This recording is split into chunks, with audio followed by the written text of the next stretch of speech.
ছোট বড় আকৃতির মিষ্টি কুমড়া হেক্টরের পর হেক্টর জমিতে নষ্ট হচ্ছে। কিশোরগঞ্জের হাওর উপজেলা ইটনার বিস্তীর্ণ মাঠ জুড়ে এমন দৃশ্য।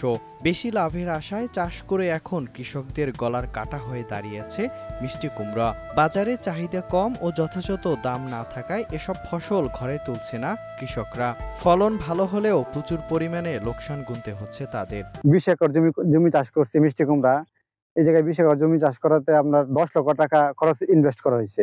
আমাদের আশা ছিল যে 50 থেকে 60 লক্ষ টাকা ইনকাম হবে। সামনের যদি একটা হিমাগার থাকতো বা কোল্ড স্টোর থাকতো তাহলে আমরা এটা মজুত করে রেখে পরবর্তীতে ন্যায্য দামে বিক্রি করতে পারতাম। আমরা কষ্ট করে ফসল করি, ন্যায্য মূল্য আমরা ফসলের মধ্যে পাই না। লাউয়ের ইমন দাম কমছে, চালান তো দূরের কথা, অন ভাই কিতা যে করি অন বলার কিছু নাই। অন এই যে ব্যাপারই হয় না, অন লাউ নিতেও পারি না, বেচতেও পারি না, অন প্রতি ফাটাবাসের সিফাত। এই বছর আমাদের মিষ্টি কুমড়ার দাম এই ঈদে জামা জুতো অ্যাকসেসরিজের ডিসকাউন্ট।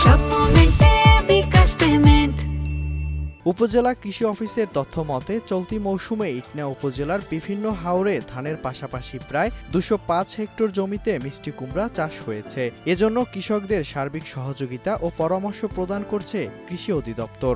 বাজারে চাহিদার সাথে সঙ্গতি রেখে কৃষক যেন আবাদ করে, তো সেই জন্য বা মিষ্টি কুমড়া যদি সংরক্ষণ করা যেত তাহলে আমাদের দেখা গেছে যে বর্ষার আগ মৌসুমে দামটা বেড়ে যায়, তখন কৃষক কিন্তু ভালো দাম পেত। হাওরে ধান, ভুট্টা, মিষ্টি কুমড়া, আলু সহ বিভিন্ন ধরনের সবজি উৎপাদন করা হয় বেশি। এসব ফসল সংরক্ষণের জন্য একটি হিমাগার স্থাপনের দাবি থাকলেও এখনো কোনো ব্যবস্থা নেয়নি কৃষি বিভাগ। এজন্য দ্রুত সময়ের মধ্যে হাওরে একটি হিমাগার তৈরি হবে এমন প্রত্যাশা প্রান্তিক কৃষকদের।